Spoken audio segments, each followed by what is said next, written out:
की काय हो, माणसाचं आयुष्य केवढं, माणसाचं आयुष्य केवढं. त्यावरती सुप्रसिद्ध लेखिका, इंग्लिश मीडियमच्या मुलांना ओळखीच्या नसतील त्या, मराठी मीडियमच्या मुलांना मराठी माध्यमात माहित असतील. तर यावर शांताबाई शेळके म्हणतात की तुम्ही मेल्यानंतर तुम्हाला लोक किती दिवस आठवण तुमची ठेवतात तेवढं तुमचं आयुष्य. बरोबर आहे ना? मरावे परी कीर्ती रूपी उरावे. पारायणाने सुरुवात झाली या ठिकाणी. एकापेक्षा एक सुंदर उत्सव. अहो, स्वामी समर्थ आधी नुसतेच गेले दारावरून, बघितलं भक्ताची तयारी कितपत आहे. दार बदला म्हणाले, आम्ही नाही येत. आणि यंदा तर स्वारी इथंच येऊन बसली. अहो, आपली पण तयारी व्हायला लागते ना. महाराज तयारी करून घेतात, मग स्वतःच येतात. आणि असं येतात ना की त्यावेळेला आपल्याला अपेक्षा पण नसते की काहीतरी असं दिव्य भव्य होऊन जाईल, आणि ते देऊन जातात. तुमची झोळी बळकट पाहिजे, अशी ही स्वामी माऊली. आज तिचा प्रगट दिन. तुम्हाला मुलांना माहित असेल कॅलेंडर मध्ये जयंती लिहिलेली असते, दत्त जयंती, हनुमान जयंती. मग मनात प्रश्न पडला असेल ना, स्वामींचा प्रगट दिन का? हो ना, पडला असेल ना प्रश्न. पडलाय का? हो म्हणा जोरात. प्रश्न पडलेच पाहिजे, कारण उत्तर शोधण्यासाठीच माणूस पुढे जाईल ना. प्रश्न पडलेच नाही तर मग जसंच्या तसं काय फरक पडतं. तर स्वामींचा काय आहे? प्रगट दिन. मग प्रगट दिन का? जयंती कोणाला जयंती कोणाची साजरी करतो आपण? की जिथं त्यांचे आईबाप आहेत. परमेश्वराची लीला असते ना. प्रभू रामचंद्र, दशरथ आहे, कौसल्या मैया आहे, यशोदा मैया आहे, वसुदेव आहे, देवकी आहे, नंद राजा आहे, अनुसया, अत्रिमुनी आहेत. पण स्वामी समर्थ, स्वामी समर्थ कसे आहेत? अनंत कोटी ब्रह्मांडाचे नायक. अहो, एकच आपल्याला हा पृथ्वी नवखंड आपण म्हणतो, त्यातला हा भारतखंड, आणि अनंत कोटी. आत्ताच बघा, सुनीता विल्यम्स अंतराळात गेली होती है ना. बघितलं ना कसं जीवन होतं तिथे. आपलं भाग्य ह्या पृथ्वीवर आपण राहतो कारण गुरुत्वाकर्षण शक्ती आहे. मग अशा या पृथ्वीचं भाग्य उदयास आलं आणि गुरुपीठ स्थापनेसाठी स्वामी समर्थ छेले खेडे ग्रामी प्रगट झाले. कसे प्रगट झाले? तर चैत्र शुद्ध द्वितीया शके 1071 व आदल्या दिवशी गुढीपाडवा होता. आनंद उत्सव सगळीकडे. बुड्या तरुणांनी गाव सजवलेलं होतं. हस्तिनापूर नगरी उत्तरेकडेचा हा भाग आहे. मागच्या प्रवचनामध्ये मी सगळं डिटेल मध्ये स्वामी कसे प्रगट झाले होते ते सांगितलं होतं. आता थोडक्यात सुरुवात करून मग आपण पुढे जाऊया. भर 12ची वेळ अचानक भूकंप झाला. आता बघा, म्यानमार मध्ये भूकंप झालेला पाहिला असेल बातम्यांमध्ये. एखादा पत्त्याचा बंगला कोसळावा क्षणात. आपल्या काही हातात आहे? किती प्रगती केली माणसाने तरी. एकदा का पृथ्वीने असं थोडस ठरवलं करायचं, त्याला आधी दैविक संकट म्हणतात, ज्याला तुम्ही काहीही करू शकत नाही. त्यांनी ठरवलं मान हलवायची. तर चैत्र शुद्ध द्वितीयेला दुपारी 12 वाजता मोठा भूकंप झाला. आजूबाजूची घरं पडली, माणसं गाठल्या गेली, आणि अचानक एक दिव्य तेज त्या भूकंपामधनं बाहेर पडायला लागलं. सगळी गावकरी मंडळी अचंबित झाली. आपण असं भीतभीत पुढे जातो ना, वेगळंच काही दिसतंय, सगळे जातात. एकदम जसं काही उगवत्या सूर्य, असे कोटी सूर्य, त्यातनं तेज बाहेर पडायला लागलं. आणि सगळी मंडळी अशी दबक्या पावलांनी बघायला जातात. आणि अचानक त्यामधनं एक 8 वर्षाचा बटू बाहेर आला. अवधूत चिंतन श्री गुरुदेव दत्त श्री स्वामी समर्थ महाराज की जय. बालक वय वर्ष 8 हस्तिनापूर नगरीत प्रगट होई छेले खेडेग्राम. 8 वर्षाचा बालक तेजस्वी त्या भूकंपामधनं बाहेर आलेला बघितला तसे सगळेजण त्या बालकाकडे कुतूहलाने बघायला पुढे आले. आणि लोकांना भीती पण होती, कारण की काही लोक कोणाचे आप्तस्वकीय, जर का आप्तस्वकीय आपले त्या गाडले गेलेले असतील तर आपल्याला गोड लागेल का. आणि जणू काही नजरेने लोक सांगतायत की बघा हे काय झालंय. आणि स्वामींनी आपला कृपा कटाक्ष जिथे जिथे टाकावा ते पूर्ववत व्हावं. सगळ्या इमारती पुन्हा जशाच्या तशा झाल्या. सगळीकडे आनंदी आनंद झाला आणि सगळे गावकरी त्या 8 वर्षाच्या बालकाला शरण गेले. त्यानंतर स्वामींनी तिथे 3 दिवस लीला केल्या. मुखातनं सारखे वेदोच्चार चालू होते, वेद पठण सुरू होतं. मग ज्या व्यक्तीचा जसा भाव असेल त्या भावाप्रमाणे स्वामी दर्शन देत होते. काही वेदोच्चार करणारी ब्राह्मण मंडळी होती, त्यांना वामन अवतार जो होता ना विष्णूचा, त्या अवतारात दर्शन दिलं. काही जणांना ब्रह्मदेवाच्या रूपात दर्शन दिलं, काही जणांना विष्णूच्या रूपामध्ये दर्शन दिलं, काही जणांना जगदंबेच्या रूपामध्ये दर्शन दिलं, काही जणांना गणपतीच्या रूपामध्ये दर्शन दिलं. आणि मग ही सगळी मंडळी म्हणायला लागली की स्वामी म्हणजे गणपती, स्वामी म्हणजे अंबाबाई, स्वामी म्हणजे विष्णू, स्वामी म्हणजे ब्रह्मा, स्वामी म्हणजे शिवशंभो. आणि सगळेजण म्हणायला लागले माझंच खरं. आणि मग ही सगळी मंडळी त्या बटू, चला चला आपण त्या बटूलाच विचारूया. त्या वेळेला त्या बटूनी सांगितलं की आम्हीच शंकर आहोत, आम्हीच विष्णू आहोत, आम्हीच ब्रह्मा आहोत. अनंत कोटी ब्रह्मांडाचे नायक आम्हीच आहोत. मग हे स्वामींना स्वामी का म्हणतात त्याचा उलगडा इथे होतो. मला सांगा, हे अनंत कोटी ब्रह्मांड, त्यातली प्रत्येक व्यक्ती, प्रकृती, यावरती त्यांचं काय आहे, मालकी हक्क. मग जो मालक आहे त्याला काय म्हणणार, स्वामी. अशा अनंत कोटी ब्रह्मांडामध्ये जे काही घडतं, जे कोणी आहे, म्हणजे सजीव निर्जीव ह्या अध्यात्मात कल्पनाच नाही, चर अचर ही अध्यात्मामध्ये आहे, कारण की प्रत्येक गोष्टीमध्ये चैतन्य आहे. मग हे सगळ्या गोष्टींवरती स्वामींचं स्वामित्व आहे, म्हणून ते स्वामी आहे. विशेष असूनही अविशेष आहे. आणि सृष्टीची उत्पत्ती, स्थिती आणि लय हे करण्यासाठी ते प्रेरक शक्ती आहेत, म्हणून स्वामी समर्थ आहेत. अहो, साधं झाडाचं पान सुद्धा स्वामींच्या प्रेरणेशिवाय हलू शकत नाही, स्वामींच्या इच्छेशिवाय हलू शकत नाही, म्हणून ते स्वामी समर्थ आहेत. आणि नाव पण कसं आहे, अक्कलकोट. त्याला आधी प्रज्ञापुरी म्हटलं जायचं. अक्कल ही जी बुद्धी आहे ना, तिला बंदिस्त करून बाजूला ठेवा. आधी बुद्धी चालवली की उपयोग होत नाही. बुद्धी चालवल्यावर काय वाटतं माणसाला, हुशार आहे ना मी.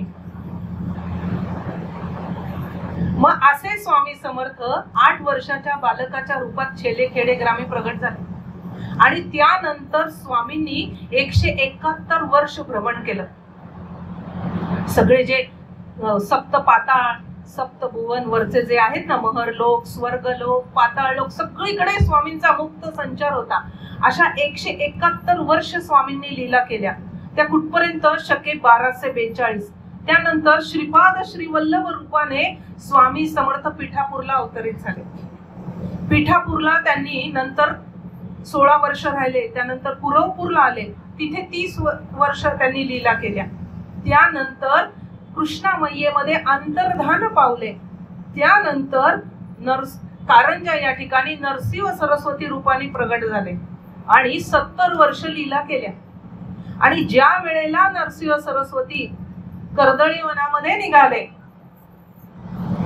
त्यावेळेला आपल्या काही निवडक शिष्यांना त्यांनी प्रसाद पुष्प पाठवलं आणि स्वतः एका वटवृक्षाखाली ध्यानस्थ बसले.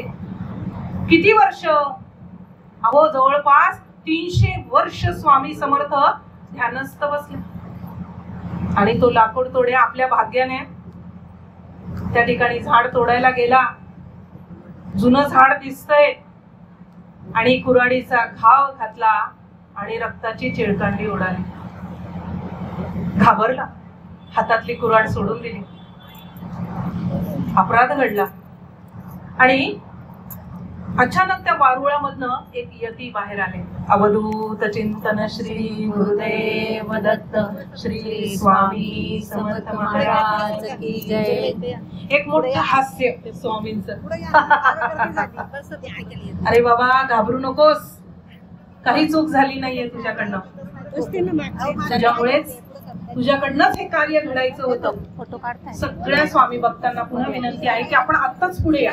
व तुम्ही असं मागे पुढे केलं ना किंवा माझे डोक्यातले विचार पण मागे पुढे होतात, मग सांगायचा प्रसंग राहून जातो. पटकन दिशे पुढे येऊन जा. बघा पुढे यायला म्हणताय तर माणसं येत नाही पुढे. हा कशाला मागे राहायचं बरं, या बरं पुढे.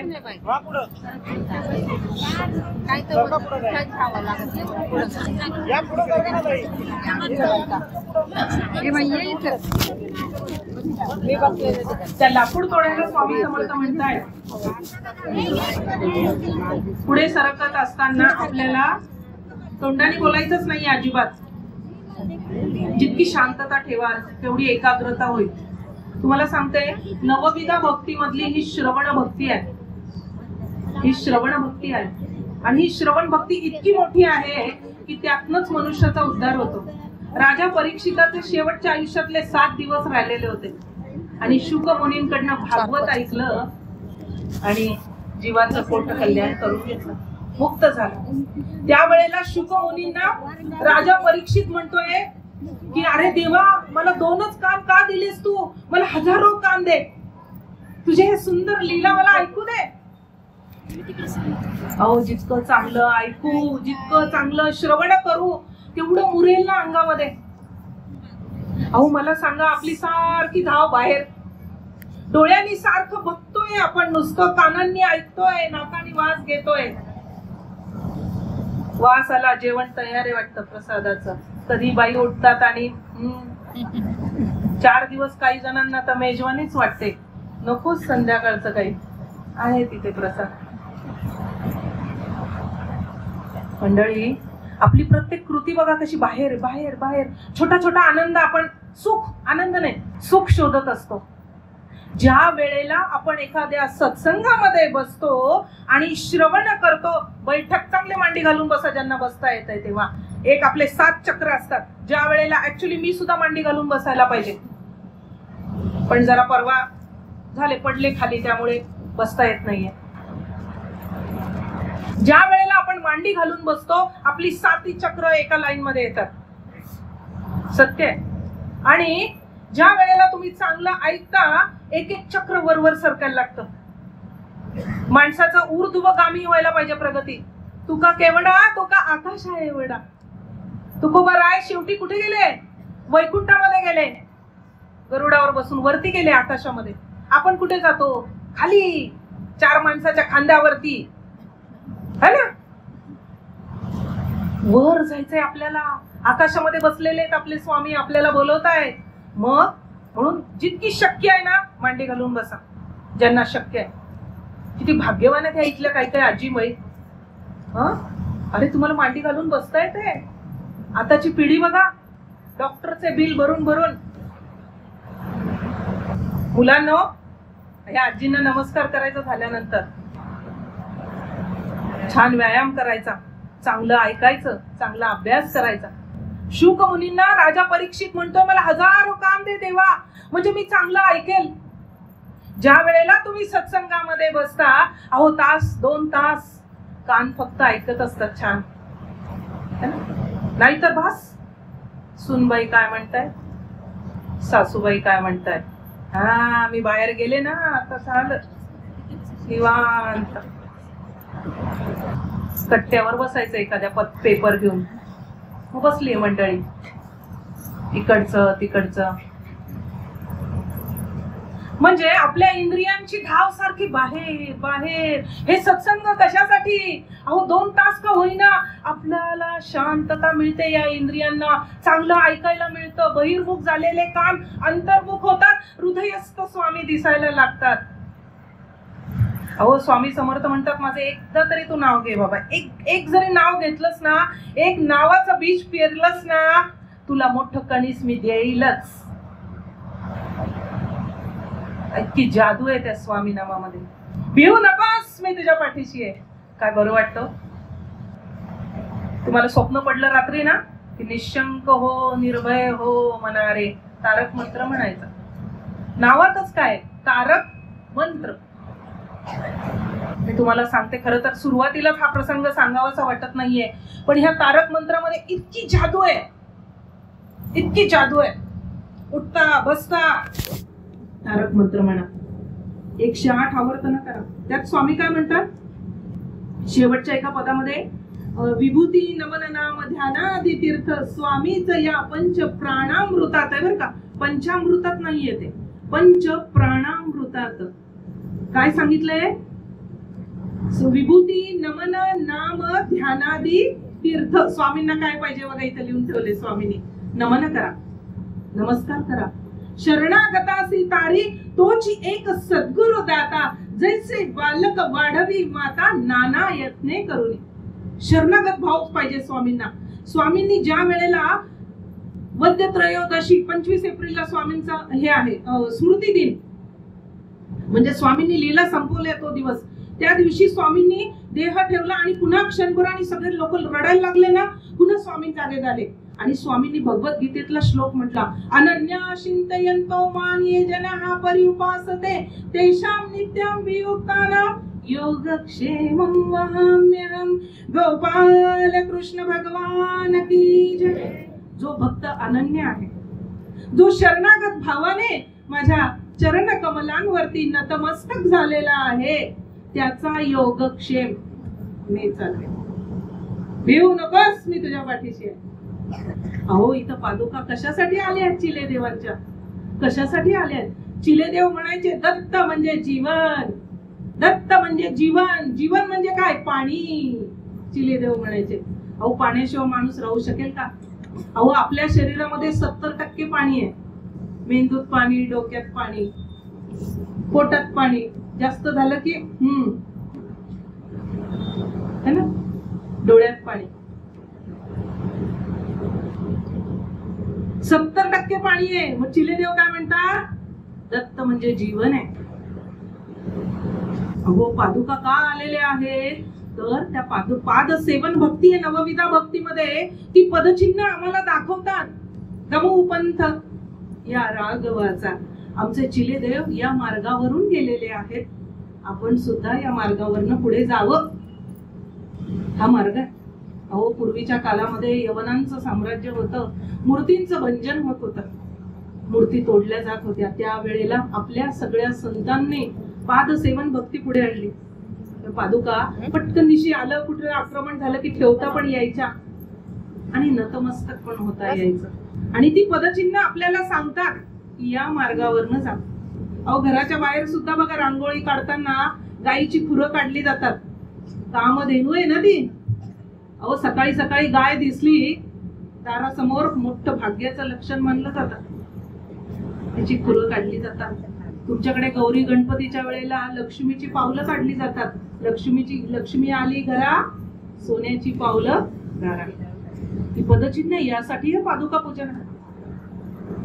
शिलेदेवांचे जे शिष्य होते अथणे, त्यांना शिलेदेव म्हणायचे, अरे बघ पाय बघ कशी काळे झाले माझे, सगळ्यांचं पाप घेतलंय ना सगळं. म्हणून शरणागतासी तारी तोची एक सद्गुरु दाता, जैसे बालक वाढवी माता नाना यत्ने करुनी. कोंड्याचा मांडा करून आई आपल्या बाळाला वाढवते. कसंही करून माझं मूल जेवलं गेलं पाहिजे, त्याला जेव घालते. कशासाठी, जैसे बालक वाढवी माता नाना यत्ने करुनी. तसं सद्गुरू आपल्याला सांभाळतात की बाबा ठीक आहे, चुकला ना, काही हरकत नाही, तुला चूक मान्य आहे ना, ठीक. चूक जर मान्यच करायची नसेल ना, काय खरं नाही. एक सुंदर प्रसंग सांगते. खरं तर विषय फार दुसरीकडे जातो परत. कार्तिक महिना होता बरं का. आणि आता हा प्रसंग सुद्धा का आठवला, आम्ही ज्या गाडीमधनं आलो ना, येता येता त्याच्या घरी पण गेलो. त्याचं बालपण तर इतकं विलक्षण होतं. 7व्या महिन्यात तो आता ज्याच्या गाडीतनं आम्ही आलो ना, स्वामी बघतोय दर पौर्णिमेला अक्कलकोटला तो जातो बघा. स्वामी सुद्धा नियोजन कसं करतात. आम्ही ज्या गाडीमधनं आलो ती गाडी सुद्धा स्वामींचीच आहे. आणि आता तर सांगू का, हे प्रवचन मिळालं ना, सिद्धीचा फोन आला मला, त्यावेळेला मी शेगावला होते. म्हटलं महाराज तुम्हीच बोलवले. शेगावला दर्शनाला असताना मला इथं आहे, तेव्हापासून फक्त स्वामी, मान वळवली स्वामी, कुठेही स्वामी. अहो मी तुम्हाला सांगते, आमच्या लिफ्ट मध्ये बटन येते बेल, इमर्जन्सी दाबायचं, लाईट गेले तर ते बटन म्हणजे घंटी आहे तिथे बरं का, ती दाबायची. अहो तिथे पण स्वामीच दिसतात सारखे मला. म्हणजे जिकडे तिकडे स्वामी, अशी अवस्था होऊन जाते माणसाची. तर एक सुंदर प्रसंग का आता याचा दृष्टांत सांगितला तर हा जो ड्रायव्हर आम्ही ज्याच्यासोबत आलो आता, कमलेश, सारथी म्हणावं, ड्रायव्हर सुद्धा म्हणून त्याचा अपमान होईल. तर तो 7व्या महिन्यात जन्माला आला होता. त्याच्या आईने कथा सांगितली, एवढूच बाळ कसं वाढवलं असेल त्या माऊलीने. आणि त्यांना कोणीतरी सांगितलं मथुरेला घेऊन जा. मथुरेला घेऊन गेले. 3 वर्ष तिथं मथुरेला त्याचं उपाययोजना झाली आणि एकदम आता धडधाकट 1.5 वर्षाची मुलगी आहे त्याला. निश्चिंत स्वामी भक्त. म्हणजे मथुरेतली भूमी, तिथलं रज माती, त्याच्यावरनं हा प्रसंग तुम्हाला सांगावासा वाटतो. का तुम्ही तिथे गेला, शरण गेला ना, म्हणून त्याच्या जीवनामध्ये तो प्रकाश आला. आणि असं असतं, देव तारी त्याला कोण मारे. एवढ्या मोठ्या भूकंपात सुद्धा एवढी बाळं राहतात. असं आहे, त्याची इच्छा पाहिजे बस. तर इतका सुंदर प्रसंग आहे. कार्तिक महिना सगळ्यांना माहितीये. कार्तिक महिन्यामध्ये दीपदानाला फार महत्व आहे. कार्तिक महिन्यामध्ये दिवे लावतात. आणि ह्या मथुरा नगरी पासून जवळ असलेली वृंदावनामधल्या यमुना घाट, छोटासा बाळकृष्ण आपल्या यशोदा मैया सोबत दिवे सोडायला गेलाय बघा. सगळे अनंत कोटी ब्रह्मांड ज्याच्या हातामध्ये आहेत, ज्याच्या तेजाने सूर्य चंद्र चमकतात, तो आपल्या आई सोबत दिवा लावायला गेलाय. आणि काय झालं, दिवे सोडले यशोदा मैयाने, कृष्णाने पण दिवे सोडले बरं का आई सोबत. आणि सगळे दिवे छान यमुनेमधनं पुढे पुढे जात आहेत. आणि काही दिवे जिथे कृष्ण उभा होता ना बासरी घेऊन, अगदी छोटासा, त्याच्या जवळ यायला लागले त्या यमुनेमधनं. आणि मग कृष्ण काय करायला लागला, एक दिवा घे नदीतनं बाजूला काढून ठेवून, एक परत दुसरा, तिसरा, चौथा, अहो 20-25 दिवे जमले. आणि यशोदा मैया म्हणते, काय रे लल्ला, काहे को दिया निकाल रहा है, लोगों ने तो इतना अच्छा छोड़ा है, जाने देना आगे. मैया तू नहीं समझेगी रे, जो मुझे शरण आया है, जो मेरे पास आया है मैया, मैं उसे कैसे छोडू दे. सांगताना पण भरून येत आहे. जो माझ्या जवळ आलेला आहे मैया, मी त्याला कसं सोडू ग. मैयाला पण भरून आला. पटकन उचलून घेतला कृष्णाला, 2 पापे घेतले. काय भाग्यवान ती यशोदा, काय ते भाग्य. शरणागता असी तारी, तोची एक सद्गुरु दाता. असे स्वामी आहे तो. जे शरण गेले ना, हे हात वर का करायचे. जेव्हा पाठीला बंदूक लावतात ना, हँड्स अप, काही नाही आमच्याजवळ. स्वामी शरण आले, काही नाही. मद मोह अहंकार काही नाही. शरण पाहिजे भाव. अशा भक्तांसाठी धर्म संस्थापनेसाठी चैत्र शुद्ध द्वितीया शके 1071 ला स्वामी प्रगट झाले. आणि प्रवास सुरू झाला. प्रगट झाले म्हणजे कसे झाले, पंचमहाभूत, पृथ्वी, आप, तेज, वायू, आकाश. तर पृथ्वी तत्वाला स्वामींनी धरणी गर्भ भेदून स्वामी समर्थ त्यातनं प्रगट झाले. भूमातेला आपली आई केली. स्वामींचा जो देह आपल्याला दिसतो ना, त्या देहामध्ये काय आहे माहिती का, पंचमहाभूतांनी बनलेला जरी आपल्याला दिसत असला तरी तो वायू आणि अग्नी तत्वाचा देह असतो. आणि ज्या वेळेला परमेश्वर प्रगट होतो म्हणजे काय, समोर होतो, येतो, प्रत्यक्ष येतो, त्याला अवतार घेणं म्हणतात. अवतार म्हणजे काय, अवतरती इति अवतारः, धर्म संस्थापनेसाठी परमेश्वर अवतार घेतो आणि धर्माचं रक्षण करतो म्हणून प्रगट झाले. त्यांना मग आई वडिलांची गरज नाही पडत, असे प्रत्यक्ष प्रगट होतात. गजानन महाराज असते, स्वामी समर्थ आहे, असे अनेक आहेत. शंकर बाबा आहेत. नावापुरते आई वडील असतात त्यांचे, प्रत्यक्ष प्रगट होतात ते तुमच्या आमच्या कल्याणासाठी. आणि ज्या वेळेला परमेश्वर अवतार घेतो त्या वेळेला अज्ञान, ऐका नीट, अज्ञान आणि माया ही त्यांना स्पर्श करू शकत नाही, म्हणून एवढे दिव्य कार्य त्यांच्याकडनं घडतं. मग स्वामी समर्थांनी काय केलं, जय असे प्रगट झाले ह्या आपल्या लीला शके 1857 मध्ये स्वामी समर्थ अक्कलकोटला आले आणि इसवी सन 1878 ला स्वामींनी देह ठेवला. म्हणजे फक्त 21 वर्ष अक्कलकोटला होते. आणि आजचा जो प्रगट दिन आहे तो काही याला प्रगट झालेले नाही बरं का, वारुळातनं प्रगट झालेला आजचा दिवस नाही. तो छेली खेडेग्रामी 8 वर्षाच्या रूपामध्ये स्वामी प्रगट झाले. आणि 1878 ला ज्या वेळेला स्वामींनी देह ठेवला त्या वेळेला स्वामींचं वय होतं 729. 729 वय होतं. वटवृक्षाच्या छायेखाली स्वामींनी देह ठेवला आणि स्वामींचे पट्ट शिष्य चोळप्पा यांच्या घरी स्वामींची समाधी आहे. म्हणजे 729 वर्ष एकाच देहामधनं एवढ्या अलौकिक लीला घडलेल्या आहेत. किती स्वामींनी लीला केल्या असतील. आपण त्याला चमत्कार म्हणतो खरं तर, कारण की चमत्कार केल्याशिवाय कलियुगातली माणसं नमस्कार करत नाही. बाप दाखव नाही तर श्राद्ध कर, ही रीत आहे. त्यासाठी स्वामींनी या लीला केल्या. आणि कसं असतं माहितीये का, भगवंताला सुद्धा आहे ना त्याचे भक्त आवडत असतात, म्हणून त्या लीला करत असतात हे वेगळ्या वेगळ्या. अशा प्रकारे स्वामी प्रगट झाले. व त्यांनी काय केलं, ही अष्टधा प्रकृतीची मदत घेऊन छेले खेडेग्रामी प्रगट झाले आणि त्यांचं त्या लीला सुरू झाल्या. मग त्यांनी काय केलं, आपले काही शिष्य, आता सगळ्यांना कळलं तर पाहिजे ना भक्तांना की कसे स्वामी प्रगट झाले. ही पण आहे ना, हे पण स्वामींना प्रगट करून आणायचं होतं. मग स्वामींनी काय केलं, आपले निस्सीम भक्त स्वामी सूत त्यांना एकदा लांब असं जंगलामध्ये नेलं आणि आम्ही कसे छेले खेडे ग्रामी प्रगट झालो त्या वेळेला हे स्वामी सूत स्वामींच्या सोबत गोट्या खेळत होते. विजय सिंग नाव होतं त्यांचं.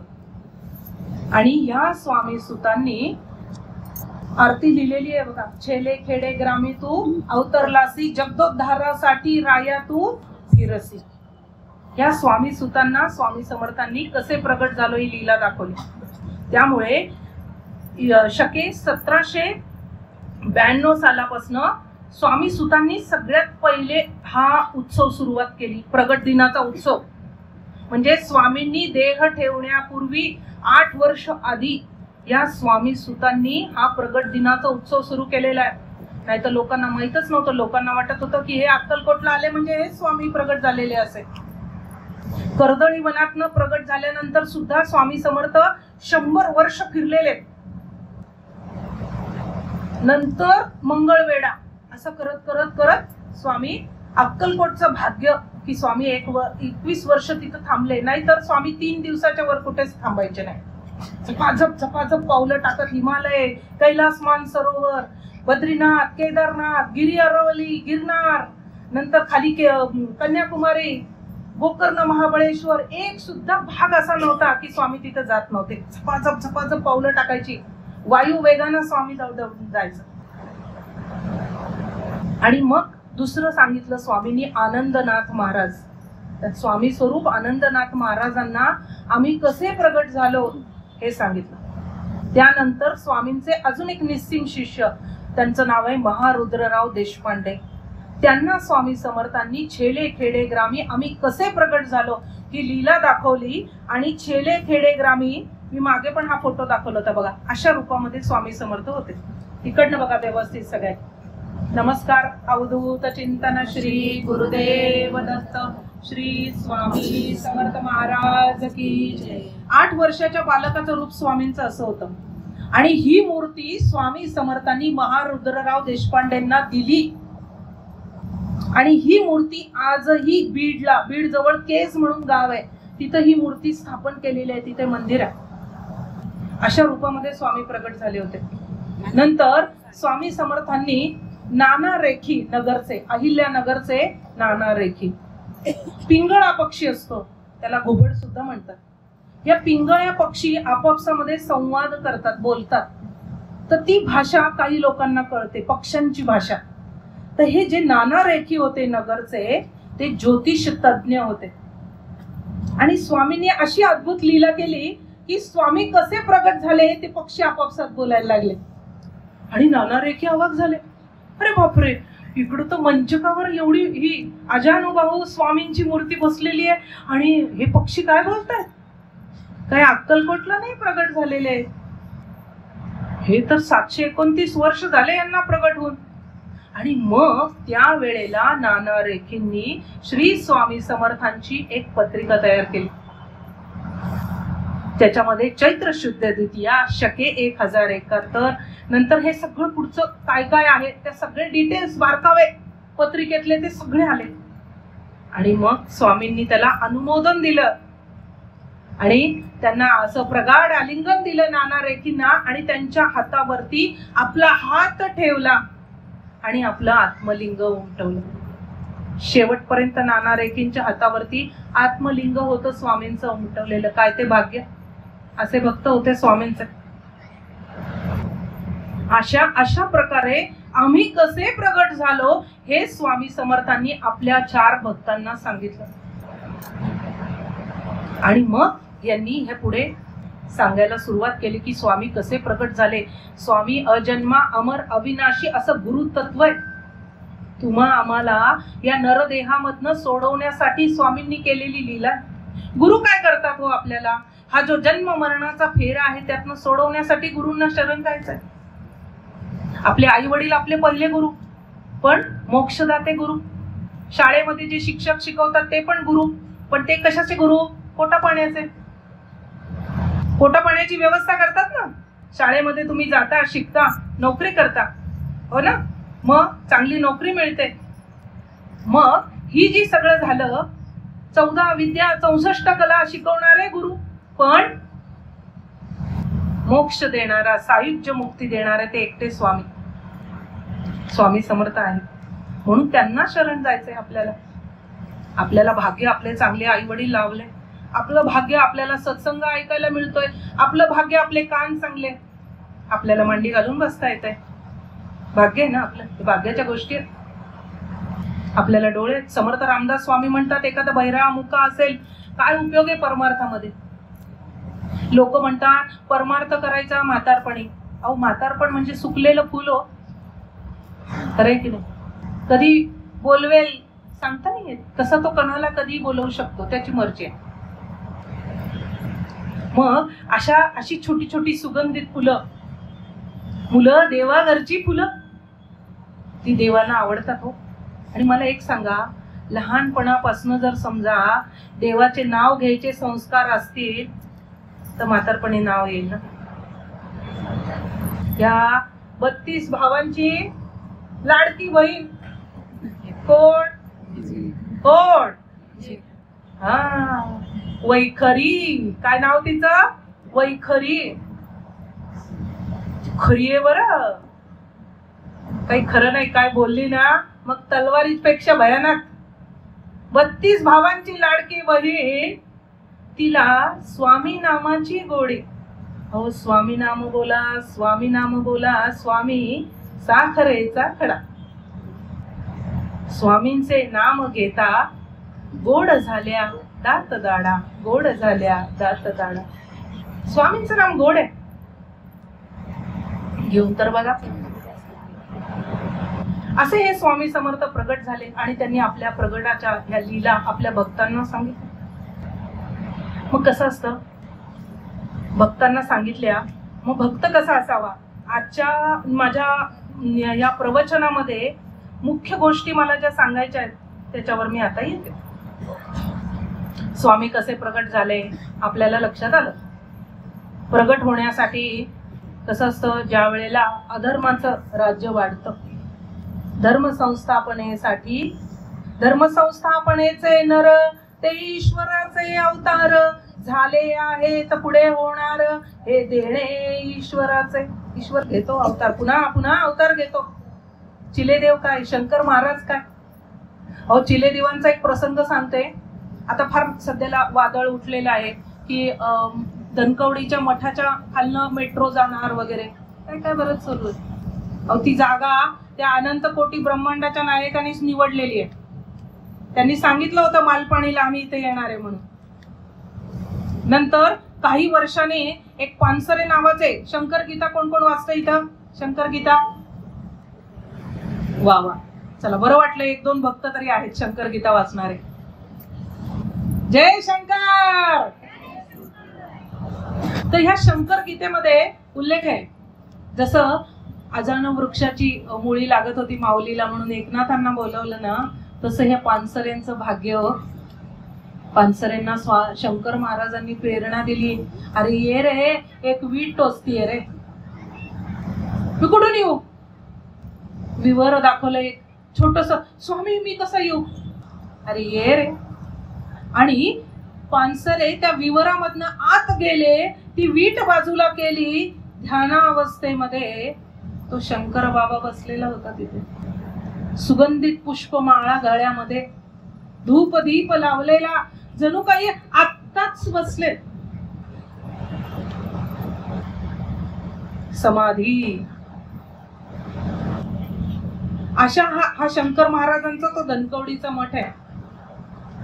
मी तिथे आहे याची कित्येक जणांनाच महाराजांनी पावती दिलेली आहे.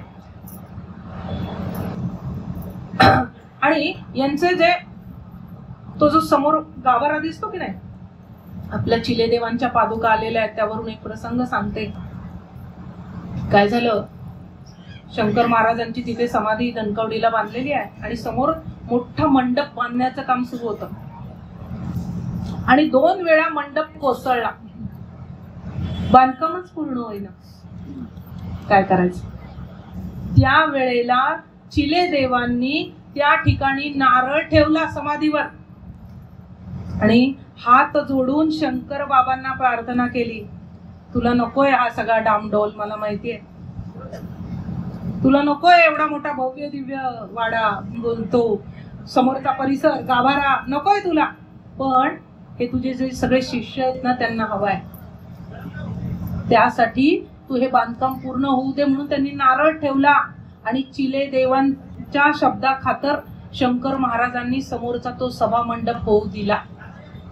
म्हणून धनकवडीला चिलेदेवांचा फोटो आहे बघा एक पाठीमागे.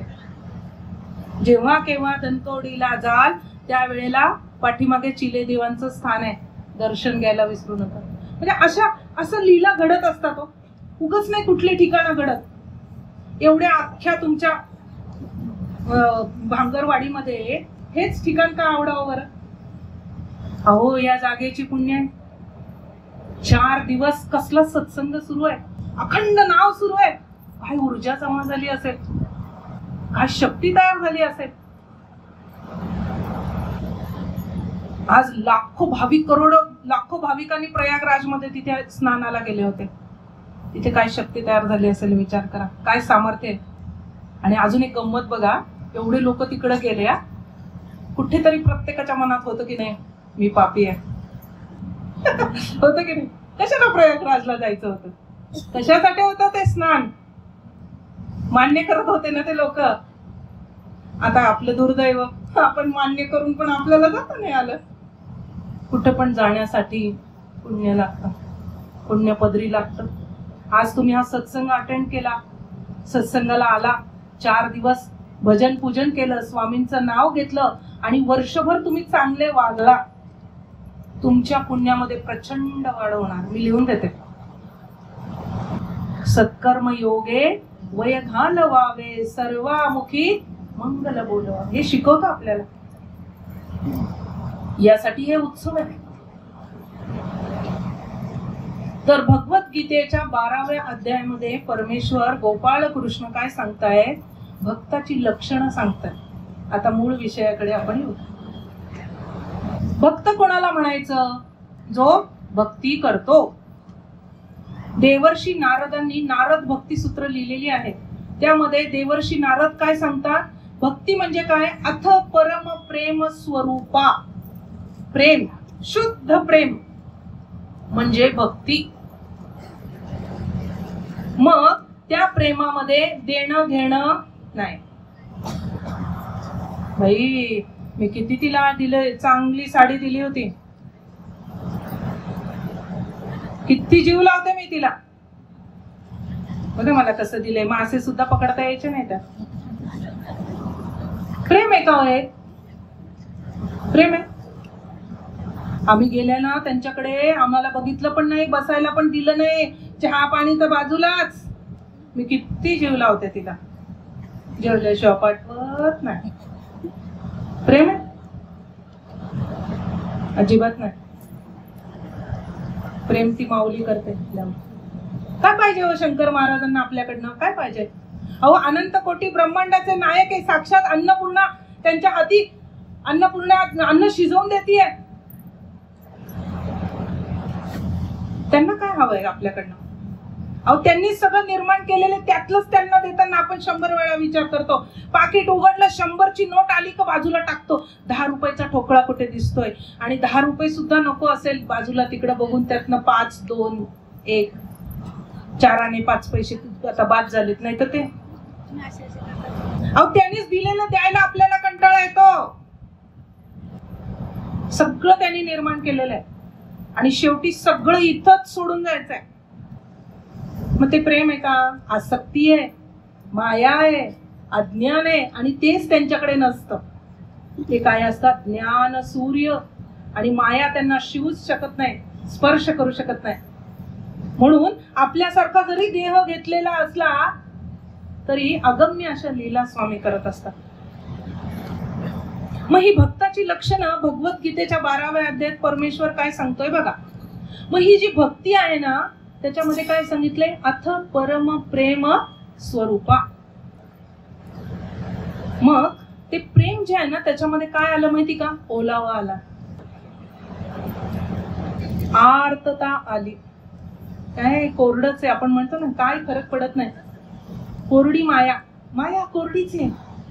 प्रेम खरंय, माया कोरडीच आहे, कारण ती भ्रम निर्माण करते. प्रेम, अहो तुम्ही छान मस्त तयार होऊन आला, उत्सवात सुद्धा छान तयार होऊन यायचं असतं. काही अगदी विटलेले घाणेरडे कपडे घालून येतात काही जण मुद्दाम, आणि काही जे तयार होऊन येतात ना त्यांना हसतात.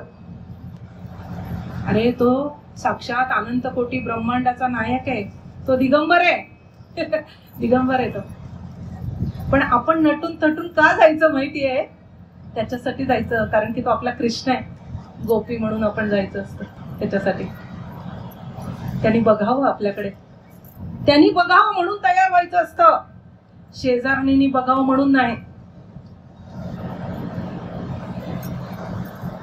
आणि कसं असतं माहिती का? महाराज आहे ना, तुमचं प्रेझेंटेशन बघत नाही. इंग्रजी कळतंय ना थोडं? महाराज तुमचं प्रेझेंटेशन बघत नाही, महाराज तुमचं इंट्युशन बघतात. ज्याचा भाव मोठा त्याच्यासाठी देव मोठा, ज्याचा भाव लहान त्याच्यासाठी देव पण लहान. अहो माणसं कशी ओळखायची ना, बघायचं बघा. आता कालच गुढीपाडवा होता, तुम्ही बघा एखाद्याच्या घरासमोर भव्य दिखावटी लोक नाही बघा, याच्यामध्ये भव्य रांगोळी, छान सुंदर, गुढी सुद्धा इतकी सुंदर असते, नीटच एकदम छान रांगोळी, सुंदर तोरण, स्वयंपाक सुद्धा छान, देवाची सुद्धा सुंदर व्यवस्था, सुंदर छान सगळं केलेलं असतं. अहो जसे तुम्ही आहात ना तसे प्रगट होतात. एखाद्या बाईचा, तिनं साधं, आम्ही माझ्या आईला म्हणतो की आई तू पाण्याला फोडणी दिली तरी ती चविष्ट लागते. फरक पडतो. बघा तुम्ही तुमच्या आसपास असं बघायला सुरुवात करा, तुम्हाला कळतील माणसं कशी आहेत ते. अहो त्यांनी सगळं दिलेलं आहे, दिल खुलास व्हायला पाहिजे ना आपण. तिथं पण कंजूसपणा. कुठली तरी साडी काढायची त्या गुढीला लावायला का? दिवसभर उन्हात राहून रंग उडल ना साडीचा. वापरायला यायची नाही, अशी वृत्ती आहे आपली. करतो आपण, असं करतो. देवाला जाताना सुद्धा आपण कसा हिशोब करत असतो क्षणाक्षणाला. आणि आपली अपेक्षा काय असते? स्वामींनी सगळं भरभरून द्यावं. अहो केवढे पेढे आणले होते मी, किती महाग आहेत पेढे. आणि तिनं बुंदी आणली साधी. अहो गेले तुम्ही नापास स्वामींच्या परीक्षेत, फार लांब गेले तुम्ही. घेत नाहीत ते जवळ. त्यांना प्रेम पाहिजे, प्रेम. जे कसं असतं लहान मुलांमध्ये बघा, निरागस असतात लहान मुलं. आपण त्यांच्यावर किती ओरडलो, रागवलं, मारलं तरी ते पुन्हा आईजवळ येतात. ते प्रेम, शुद्ध प्रेम. मग भगवद्गीतेचा 12वा अध्याय काय सांगतो? भक्ताची लक्षणं सांगताना गोपाल कृष्ण अर्जुनाला काय सांगताय? की ज्याला समशीतोष्ण सुख दुःखेषु, ज्याला सुख दुःख सारखं आहे, मान अपमान सारखा आहे, ज्याला कुठल्या गोष्टीने उबग येत नाहीये, जो प्रेम देतो, जो प्रेम घेतो. ते आय लव्ह यू वालं प्रेम नाही बरं का, ते दिखावटी माया. त्या आय लव्ह यू वाल्याने तर इतकी वाट लावली आहे सध्याला. अहो चांगल्या चांगल्या घरातल्या मुली वाट लागली आहे, वाट. चांगल्या चांगल्या घरातली मुलं सगळं ते मोबाईलवर बघायचं, नको त्या वयामध्ये नको त्या गोष्टी. आणि आई वडील पण कसे झालेले आहेत ना आता, नाही त्याला कसं स्वातंत्र्य दिलं पाहिजे ना, त्याच्या मनावर परिणाम होऊ नये. अहो कसलं स्वातंत्र्य? तुम्हाला होतं का लहानपणी? हॅपी बर्थडे करायचा असतो सारखा, बर्थडे पार्टी, बर्थडे पार्टी. जे इंग्रजांनी 150 वर्ष आपल्यावर थोपलंय ना, तेच पुढे पुढे न्यायचं. मुलांना देवापुढे नमस्कार करायला वेळ नाही आपल्या. माझ्या लहानपणी एक थोडं विषयांतर होतं, एक गाणं शिकवलं होतं आमच्या शाळेमध्ये. मला अजून सुद्धा ते पाठ आहे. त्यातले फक्त 2 कडवी सांगते. म्हणजे 40 वर्ष झाली हे गाणं शिकून, पण रोज हे गाणं मला आठवतं. दुनिया चालली चंद्रावर न, दुनिया चालली चंद्रावर, अहो विद्यार्थी ताई बर, अहो विद्यार्थी ताई बर, तुम्ही शिक्षण घेता खरं, तुम्ही शिक्षण घेता खरं, पण नजर फॅशनवर न, दुनिया चालली चंद्रावर, न दुनिया चालली चंद्रावर, अहो विद्यार्थी दादा बर, तुम्ही पण शिक्षण घेता खरं, पण नजर कॉपीवर न, दुनिया चालली चंद्रावर. हो तेच आहे, सगळीकडे तेच आहे. कमी कष्टामध्ये पटकन दिशी पास व्हायचंय. सगळ्या ऑफिसेस मध्ये काय सुरू आहे? तेच सुरू आहे. फॅशनच्या नावाखाली तरुण पिढी आणि फॅशन आणि व्यसन घराच्या घर बर्बाद होत आहे. आजच्या ह्या प्रवचनाला, या व्यासपीठावरून मी सगळ्यांना आवाहन करते की आपण आपल्या घरामध्ये नियमच करा. ह्या घरात राहायचं असेल तर रोज देवाला नमस्कार केलाच पाहिजे. एखादं स्तोत्र द्या, गणपतीचं, देवीचं, कुलदेवीचं, स्वामींचं, हे म्हटलंच पाहिजे तर जेवायला मिळेल. आपणही करायचं, नाहीतर मुलांना सांगायचं ना आपण जायचं मॉलमध्ये फिरायला. आता तर काय झालेलं आहे, ती मुलगी फॅशन, आई फॅशन, सासू फॅशन आणि आजी पण फॅशन. काही काही मॉल मध्ये तर अगदी म्हातारा झालेल्या आजी असतात.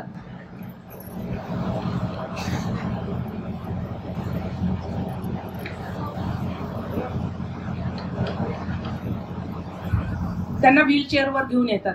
पुढे सरका, थोडं सहकार्य करा, थोडे इकडे. त्यांच्याकडे बघितल्यावर आपल्याला दुःख होतं. किती ती हास आहे, किती ती हाऊस आहे.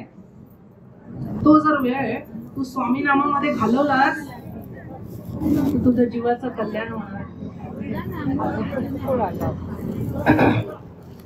पुढे सरकून घ्या.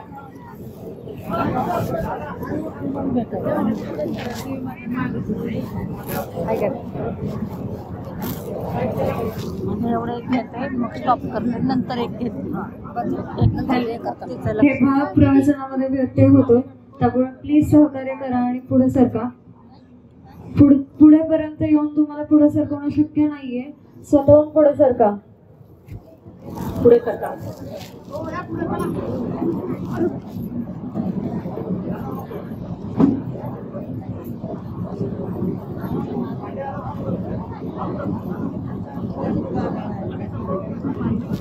भक्तीचं लक्षण घ्यायचंय पण ते नेमकं होत नाही. ते बघा इथं स्टॉप करायला पाहिजे मध्ये मध्ये. काय करायचं अशा वेळेस आहे ना तुमच्या भविष्य गोष्ट आहे. तुम्हाला सांगते, आता जो एक व्हायरस आपल्या सगळीकडे त्रास देत होता बघा, अनेक लोक मेले. कुठला व्हायरस कोणाला माहिती? आता परवा आता कुठला एक व्हायरस आता सगळीकडे त्याच्या बातम्या होत्या. कुठला होता व्हायरस?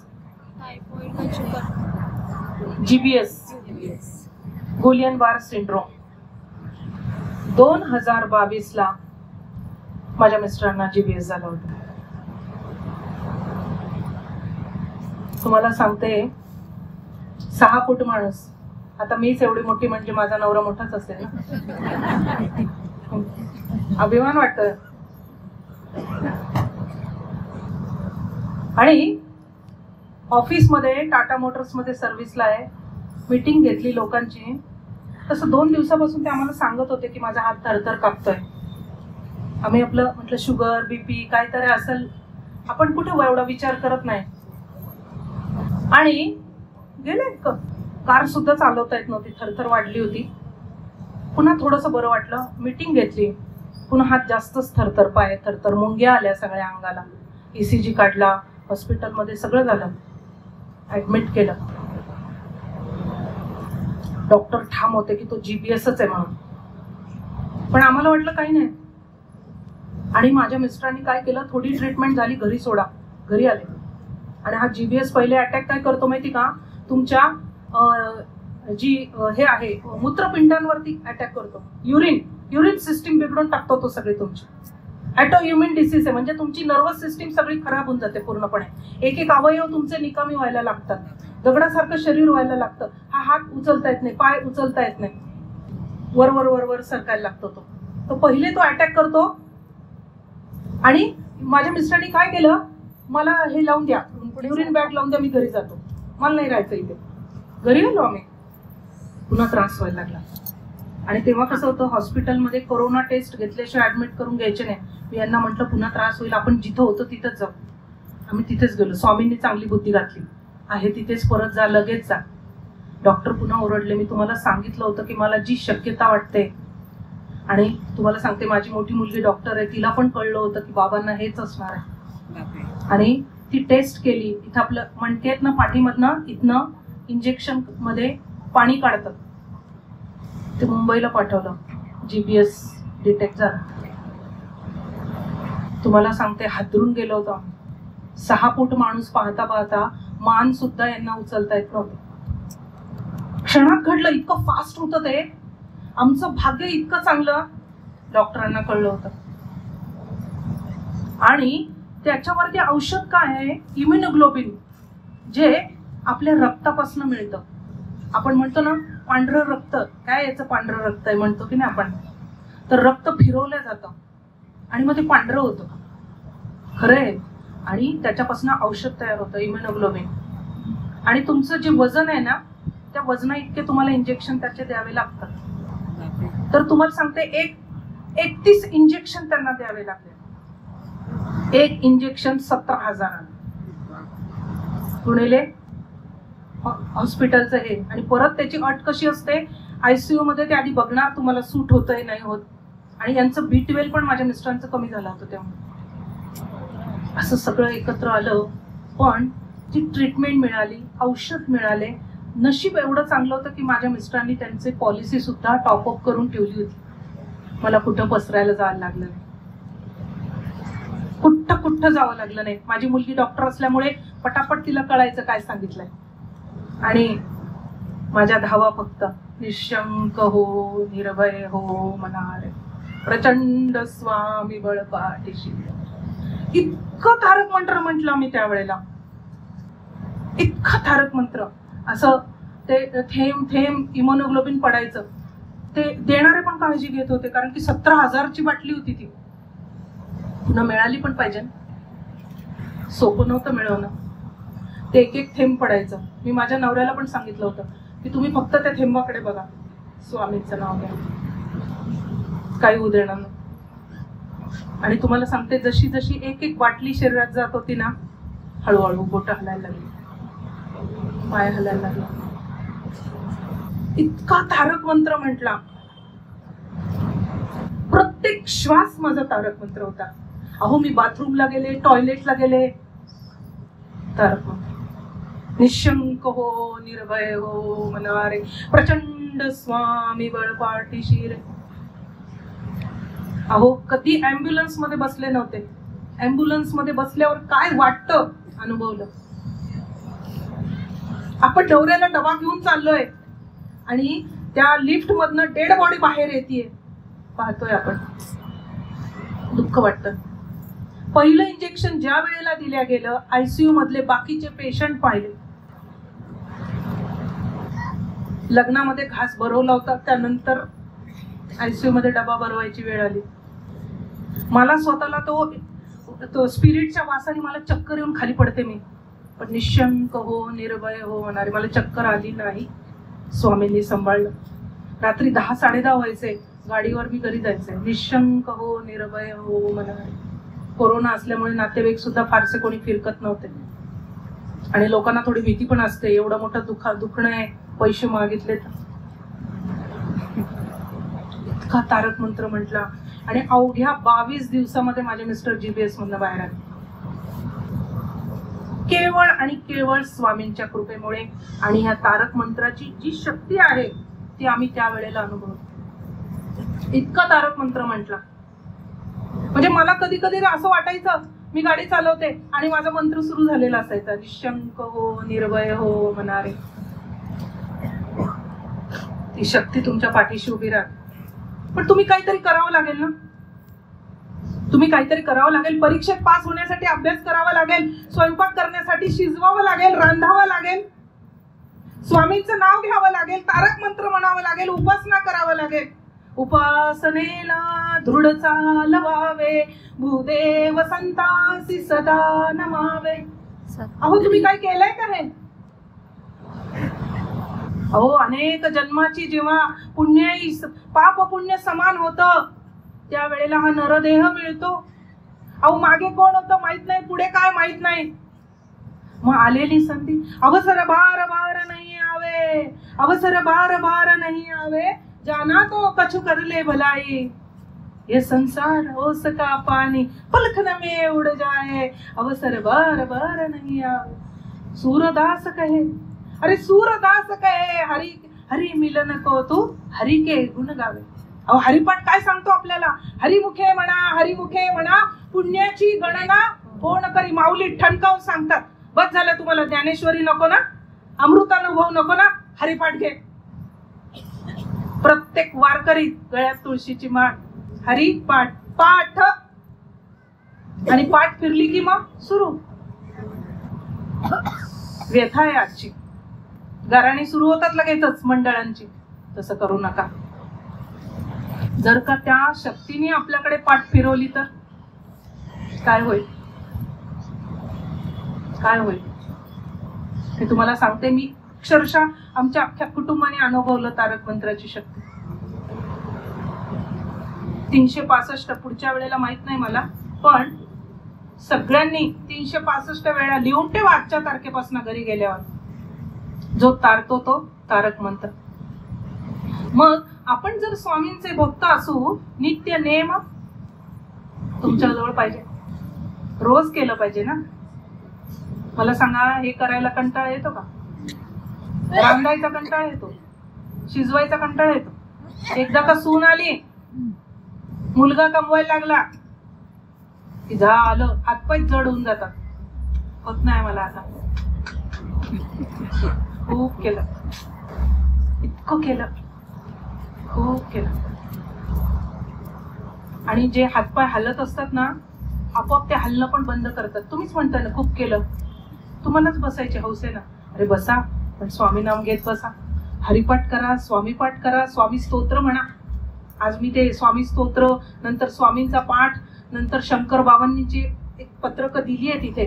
ज्यांना खरंच म्हणायची त्यांनी घ्या, करा. काहीतरी तर करावं लागेल ना, त्याच्याशिवाय कसं काय होणार बघ. त्यासाठी आपल्याला नित्यपणा हवा, रोज हवा. रोज भूक लागते, रोज. बरं, अजून एक आपल्याला काय सवय लागली, मोबाईल बघायची, है ना.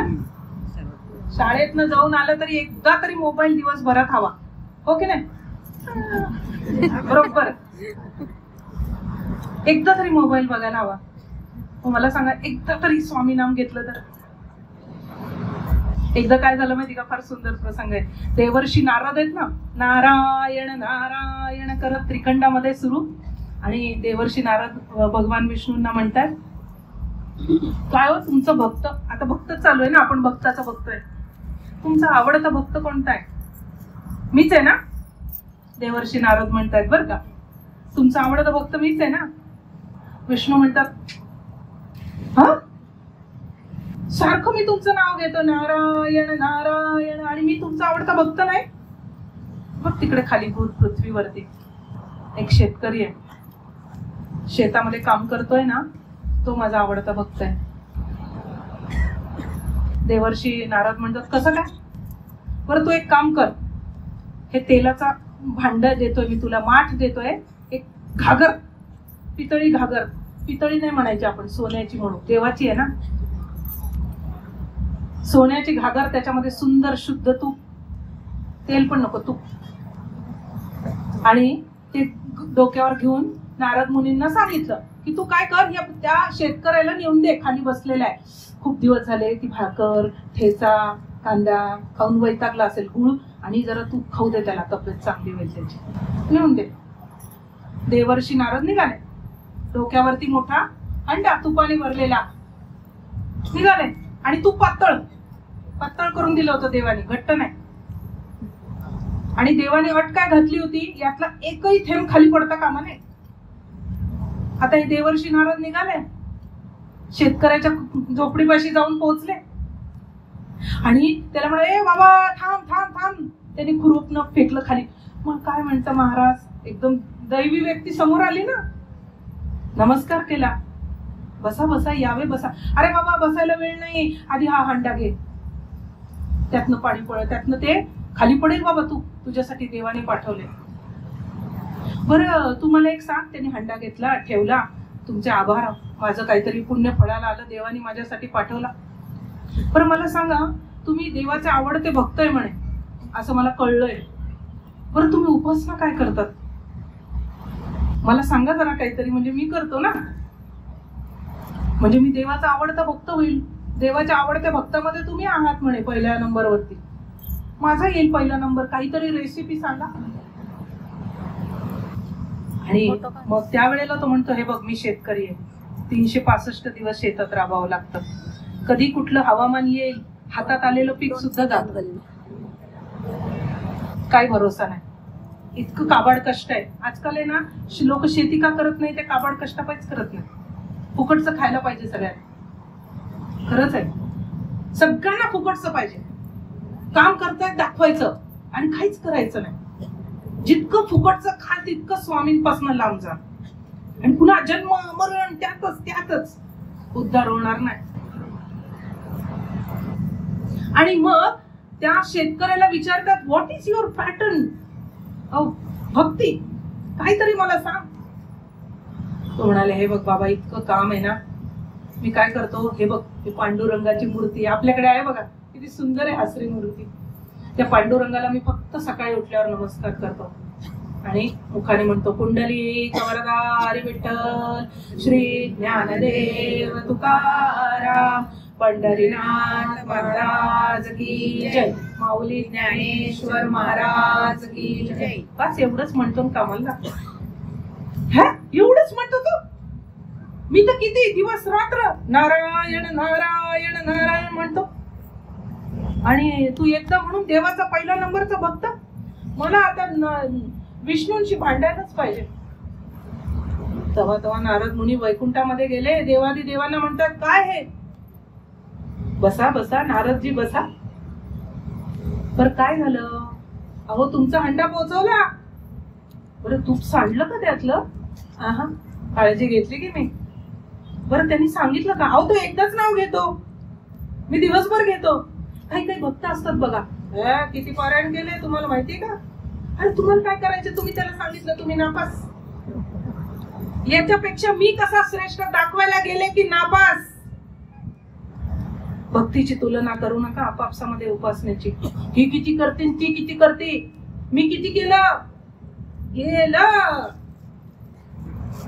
आपल्याला शेवट गोड करायचा आहे मंडळी. शेवट गोड करण्यासाठी तुमची उपासना पण तेवढीच तोलाची पाहिजे. देवर्षी नारद म्हणाले तुमचं तूप सांडू दिलं नाही मी अजिबात, पोचवलंय व्यवस्थित. बर देवर्षी नारद मला सांगा, तुम्ही तूप पोचवत असताना माझं नाव किती वेळा घेतलं? झालं आता नाही. माझं नाव किती वेळा घेतलं? तुमचं नाव घ्यायला मला वेळ होता का? सगळं लक्ष ते हंड्यावर. हंड्यामधलं तूप एक थेंब सुद्धा खाली पडू द्यायचा नव्हता. असं कसं होईल वर? सगळं लक्ष त्या हंड्याकडे, त्यातनं पडणं तुपाचं थेंब पडून इकडं होतं. नारायण नारायण आत्ता म्हणतोय. अरे हाच तर फरक आहे. मी करता मनसी त्याने दुःखी कष्टी होसी, स्वामी करता मनसी पावसी यश कीर्ती प्रताप. सारखं मी केलं. अहो तो एकदाच नाव घेतलं, पण असं स्वामी नाव घेतलं की स्वामी प्रसन्न. मनोभावे अंतःकरणातनं प्रेमाचा पाझर फुटणे म्हणजे भक्ती. अथ परम प्रेम स्वरूपा. त्याच नारद मुनींनी नारद भक्ती सूत्र लिहिली. त्यांना कळलं नुसतं 24 तास देवाचं नाव घेऊन सुद्धा उपयोग होणार नाही. प्रेम भावाने ज्या वेळेला मी फक्त एकदा स्वामी नाव घेईन ते पोचत. त्यांना कळतं. आपल्याला वाटतं आपण काय करतोय ते देव पाहत नाही. अहो ज्या वेळेला भगवद्गीतेच्या 10व्या अध्यायामध्ये विश्वरूप दर्शन दाखवलं, त्यावेळेला अर्जुन घाबरला. देवा तुझी सहस्त्र तोंड, तुझे सहस्त्र डोळे माझ्याकडे बघतायत रे बाबा. मला भीती वाटते तुझ्या रूपाची. आपल्याला वाटतं आपण काहीच करत नाहीये. आपल्याला वाटतं तो देव बघत नाही, पण त्याची सहस्त्र डोळे तुम्हाला बघत असतात. म्हणून आपण अशी भक्ती करायची आहे की ती त्यांच्यापर्यंत पोहोचली पाहिजे. त्याला प्रेमाचा ओलावा पाहिजे. अहो समजा खूप वर्षानंतर एखादी, पूर्वीच्या काळी खूप होतं बघा, आता सासवा खूप छान आहेत ना. आताच्या सासवा छान खरंच आहे, प्रेमळ आहे, जीव लावतात सुनेला. आहे ना? कोण सुना आहेत का? कोणी काय आहेत ना? जीव लावतात ना सगळ्या सासवा आपल्या सुनांना. खरंच लावावं. काय फरक पडतो? दुसऱ्याचं घर सोडून आपल्या घरी. आपण पण कधीतरी आलेलो आहे ना दुसऱ्याचं घर सोडून. आणि असं सोडते मुलगी की पुन्हा कन्या सासुरा जाय. आपल्याला करता आलं पाहिजे ना असं प्रेम. कधीतरी आयुष्यामध्ये एकदा तरी निस्वार्थ प्रेम करावं माणसाने. ती भक्ती आहे. आणि अशी भक्ती गजानन महाराजांचं एक निस्सीम भक्त होते, डॉक्टर कंवर म्हणून. तर हे डॉक्टर कंवर जे होते, रोज गजानन महाराजांना फक्त गुलाबाचं फुल व्हायचं आणि क्लिनिक मध्ये जायचं. शेवटच्या श्वासापर्यंत त्यांनी सांभाळलं, नेम पाळला. एकदा डॉक्टर कंवर त्यांना इच्छा झाली शंकरेना, आपलं आराध्याच नाव तोंडात येतं बघा सारखं, शंकर शंकर शंकर. शंकर होती किती शंकर. जो कल्याण करतो तो शंकर आहे बरं का. छोट्याशा असं म्हणतात, फुल मॅजिक विदाउट लॉजिक म्हणजे शंकर बाबा. फुल मॅजिक विदाउट लॉजिक म्हणजे शंकर बाबा. तर हे एकदा काय झालं की हे जे डॉक्टर कंवर आहेत ना, त्यांना म्हटलं की आपण आहे ना गजानन महाराजांना ना पिठलं भाकरी खाऊ घालावी, चून भाकरी. मग आणि कसं होतं, त्यांना आई नव्हती, भाऊ मोठा होता, भावाचं लग्न झालेलं होतं आणि भाऊजाई तापट होती. खूप घरांमध्ये असतं बघा, घाबरायचे ते भाऊजाईला, हिंमत होईना. मग नाराज बसले थोडे. आणि मग भाऊजाई विचारते काय झालं. आणि मला असं वाटतंय गजानन बाबाला ना पिठलं भाकरी खाऊ घालावी, आणि आता तर माझी आई पण नाही, कोण करून देईल मला.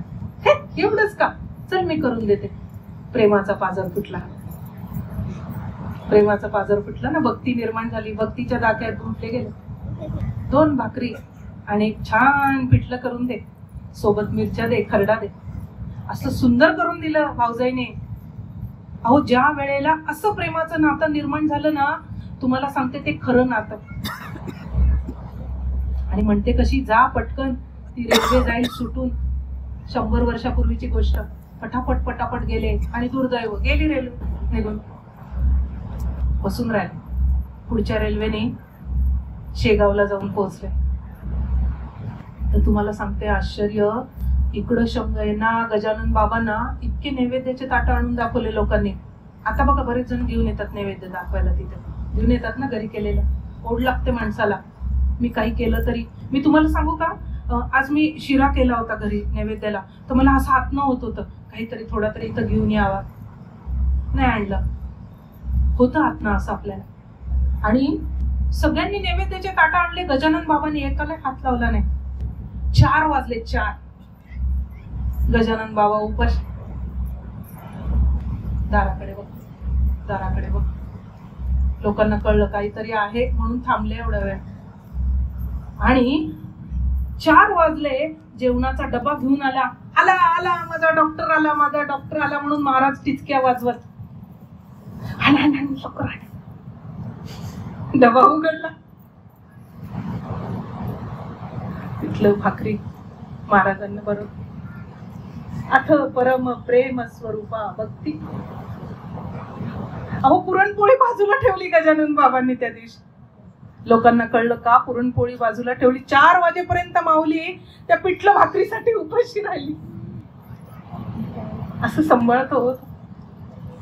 तुमच्या पाठीशी उभं राहतो. तुमची भक्ती तेवढी खरी आहे का बघा बरं. बघा बरं, आहे का ताकद. आज का नाही चमत्कार होत असे. आपल्याला वाटतं देव काय झोपलाय का. नाही हो, का नाही होत असे चमत्कार.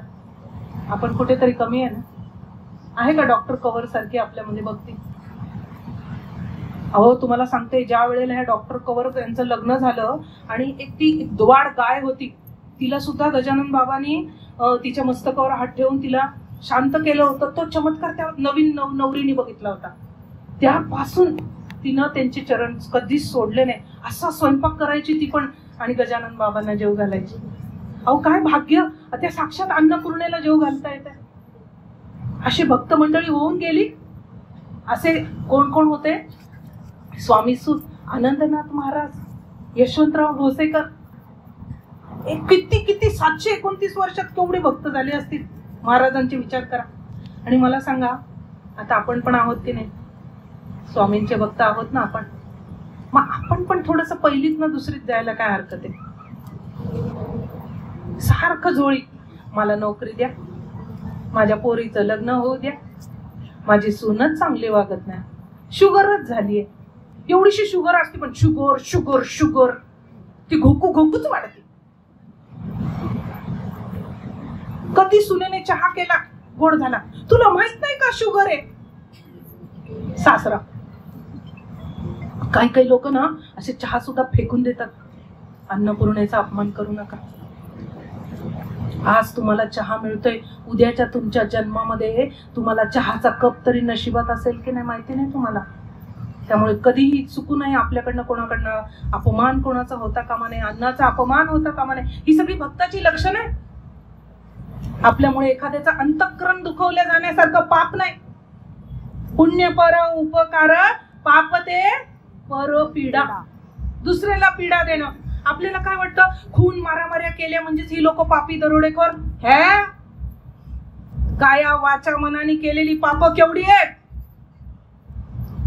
रस्त्याने चालला एखादा मुलगा मोटरसायकलवर गॉगल बिगल लावून, चांगल्या घरातली एखादी मुलगी दिसली तिच्याकडे वाईट नजरेने बघतोय, केवढं मोठं पाप आहे.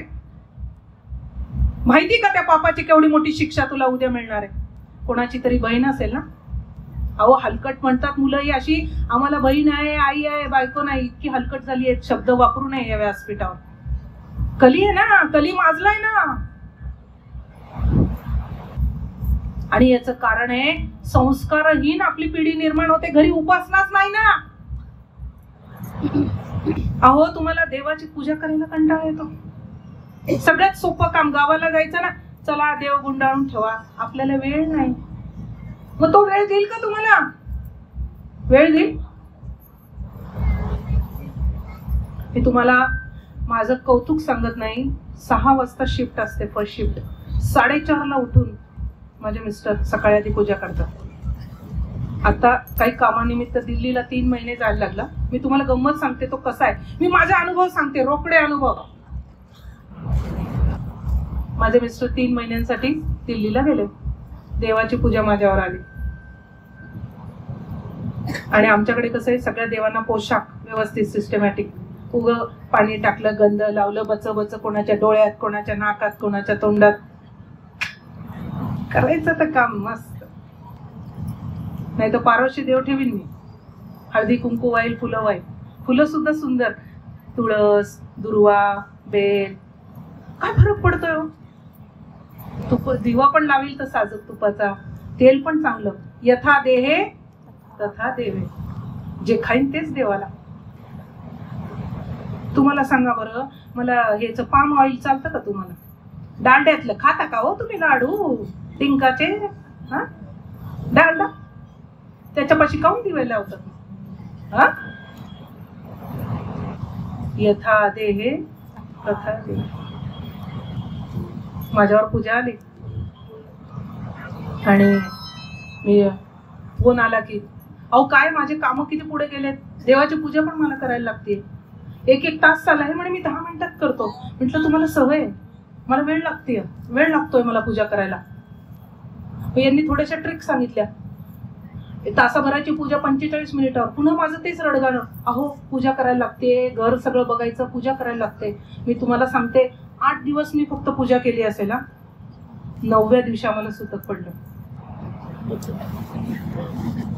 रडले मी, देवा चुकले. सारखं पूजा करावी लागते म्हटली म्हणून सुतक पडलंच का तुम्हाला? हातच लावू दिला नाही त्यांनी मला 15 दिवस. जा, तुला कंटाळा आला ना. असं आहे. हे बघा, मानलं तर गंगा आहे, गंगेचं पाणी पवित्र, नाही तर पाण्याचं. मानलं असं आहे. आत्ताचा त्यांचाच माझ्या मिस्टरांचा एक अनुभव सांगते. 9 वाजायला लागलेत. खरं तर केवढं मोठं आणलं होतं, काय काय सांगायला. असं व्यासपीठ आहे ना, आणि इतकं सुंदर श्रोता आहे तुमच्यासारखा ना, भरभरून बोलत राहावंसं वाटतं. आणि इतकं तो हे तन्मयतेने तुम्ही ऐकताय ना, खूप छान वाटतं. आता दिल्लीला एका हॉटेलमध्ये व्यवस्था सगळी. तिथं सगळं काम करायचं क्रेडिट कार्डवर. माहिती ना, क्रेडिट कार्ड, डेबिट कार्ड. त्या तिथं जो काम करणारा मुलगा आहे त्याला लॉन्ड्री दिली, लॉन्ड्रीचे कपडे दिले आणि देऊन टाकले. आता कामाला जायचं दिलं 9-10 वाजता. आणि माझे मिस्टर विसरले. दुसऱ्या दिवशी जेवायला खिशामध्ये हात घातला, कुठे क्रेडिट कार्ड. मग लक्षात आलं, पडलं असेल कुठतरी. भरभर धावत गेले, सगळं रूम चेक केली, सगळे कपडे बघितले, तिथे कुठेच क्रेडिट कार्ड नाही. जिथे कामाला गेले तिथे विचारलं, मग एकदम क्लिक झालं, आपण लॉन्ड्री दिली होती. त्या पोऱ्याला बोलवलं. तो म्हणतो वो तो कब का गया होगा. दुसरा मुलगा होता ज्याच्याजवळ दिली त्याने, वो तो कपडे कब के लॉन्ड्री गए होंगे. मग यांनी सांगितलं, अरे उधर जल्दी से फोन कर, बोल देना मेरा पूरा पाकिट है उसमें. आणि तुम्हाला सांगते, दूसरा मुलगा परत आला कपडे गाठोडं घेऊन. साहब आपने कपडे दिए लेकिन वो लॉन्ड्री वाला पहले ही चला गया, आपके सब वैसे रखे. जिथे जातो तिथे तू माझा संगती. अहो, एक पैसा सुद्धा त्यातला गेलेला नव्हता, क्रेडिट कार्ड सुद्धा गेलेलं नव्हतं, काहीच केलेलं नव्हतं. क्षणाक्षणाला सांभाळतोय तो तुम्हाला. तुम्ही कसं करताय त्याच्यावर. ही खरी भक्ती आहे. अहो, एक असा दिवा लावावा, एक असा नमस्कार करावा, एक असं पारायण करावं, भासतो. आणि मी सारखं आपलं मागणं मागणं मागणं. माझा वर्गामध्ये पहिला नंबर येऊ दे, हरकत नाही, अभ्यास करा, पहिला नंबर मागा, पण आधी अभ्यास पण करा ना चांगला. देव पण म्हणतो, अरे मूर्खा, आधी अभ्यास कर, देवा मला पास कर, आधी अभ्यास कर. अभ्यास पण कसा करायचा आहे, अभ्यास करण्याचं लक्षण सुद्धा गीतेत सांगितलेलं आहे, कसा अभ्यास करायचा आहे ते. रोज नित्य नियमन. असा हा परमेश्वर आहे.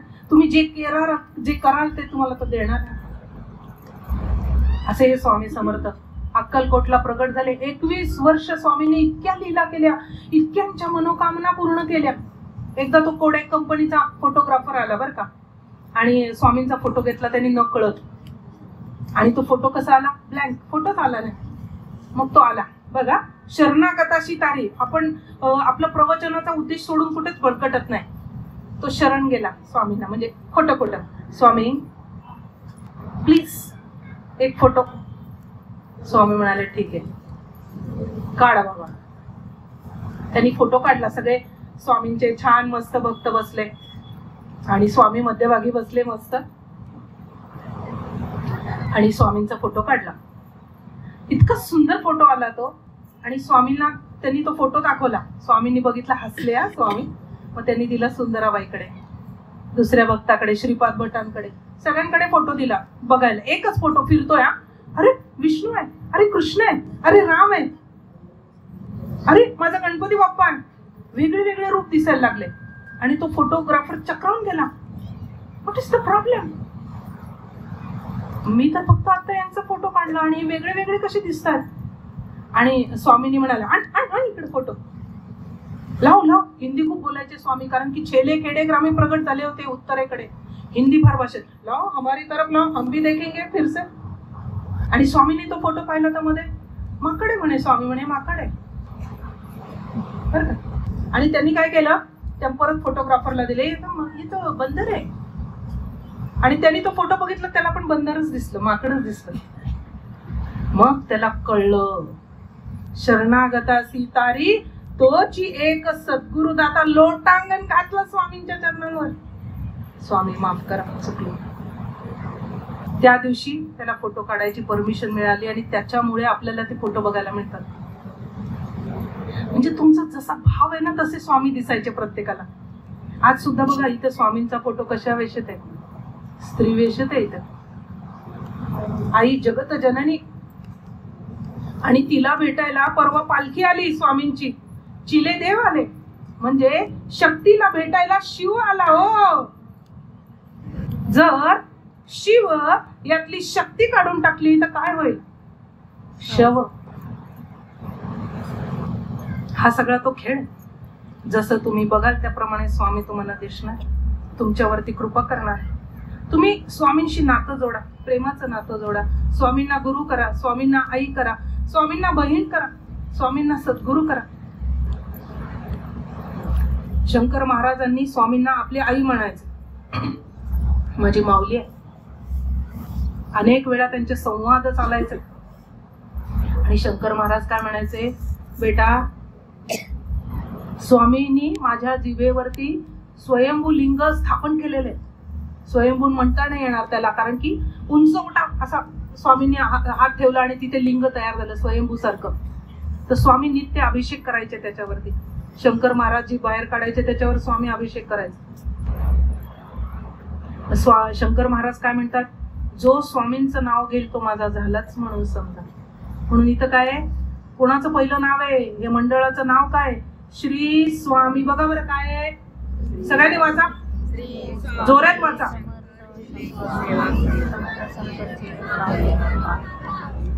श्री स्वामी समर्थ. मग कोणाचं नाव आहे, शंकर. नंतर हा, म्हणजे शंकर महाराजांना स्वामी नाव घेतलेलं आवडतं.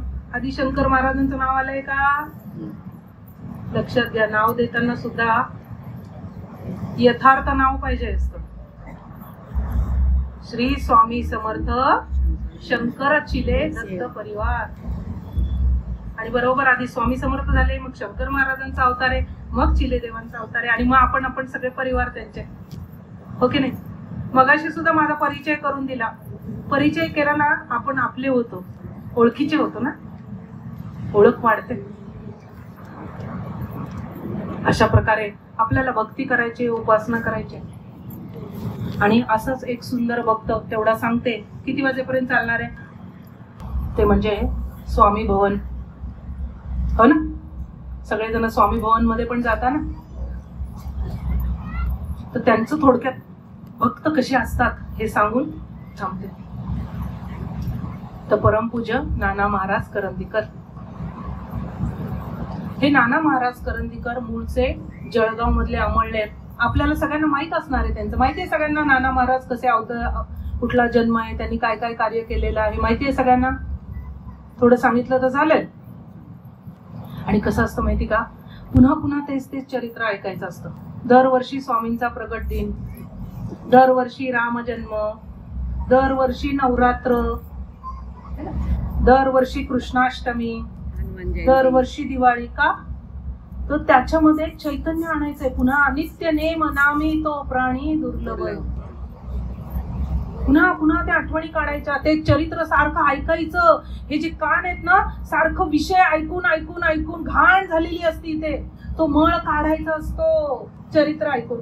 पुन्हा पुन्हा पुन्हा पुन्हा राम जन्माला, पुन्हा पुन्हा रामाची कीर्तन, पुन्हा पुन्हा गीत रामायण. कशासाठी? ते चरित्र ऐकून ऐकून सारखं. यांनी काय ऐकलंय, टीव्ही लावला, टीव्हीवर काही बाई सिरियल, काही बाई बातम्या. जो तो आपला नफा करायला बसलेला आहे, आपली दृष्टी बिघडवायला बसले, कान बिघडवायला बसले. लोणावळ्याची पुण्यभूमी, हे नाना महाराज करंदीकर मूळचे जळगाव अमळनेरचे. 3 सप्टेंबर 1923 सालचा त्यांचा जन्म.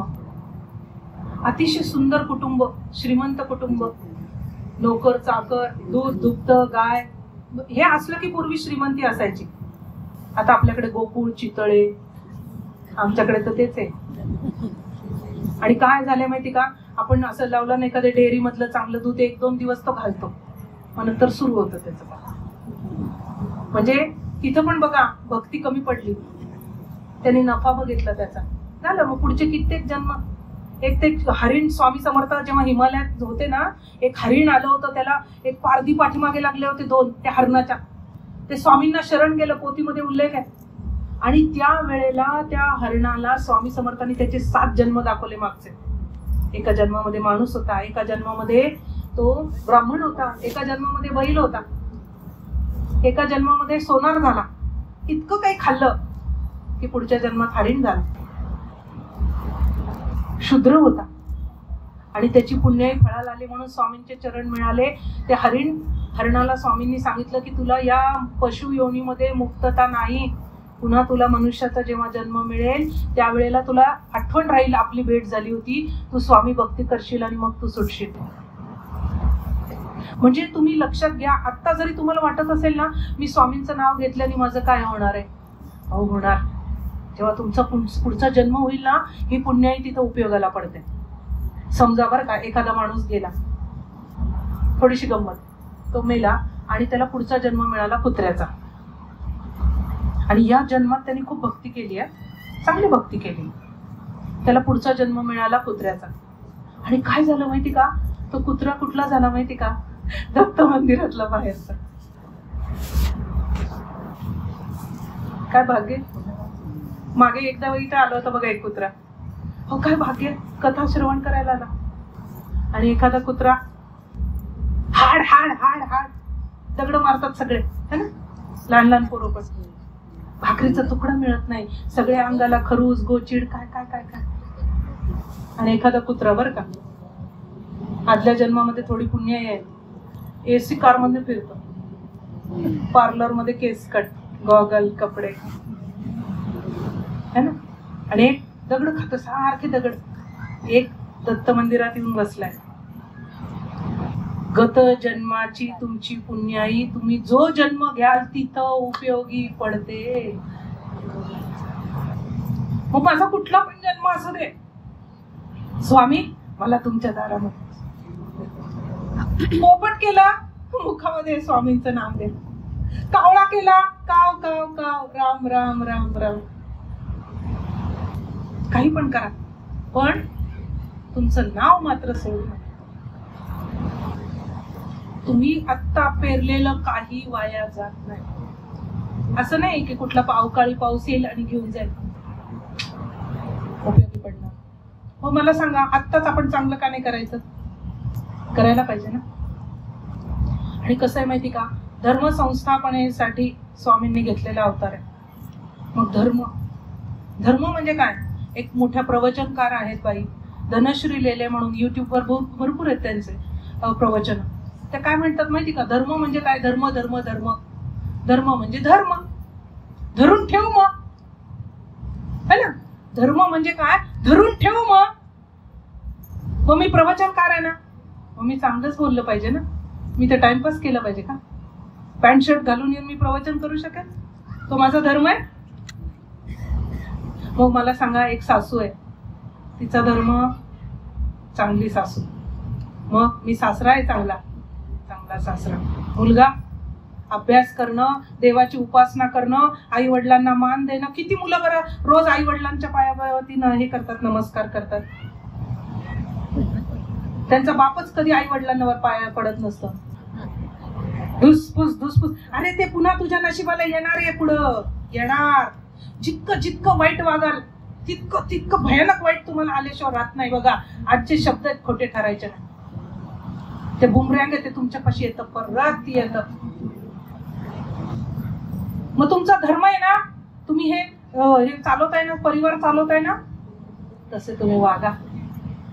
खरा तो एकची धर्म जगाला प्रेम पावे, कुणाला व्यर्थ हिणवावे, कुणाला तुच्छ लेखावे, समसा बंधू मानावे, जगाला प्रेम पावे.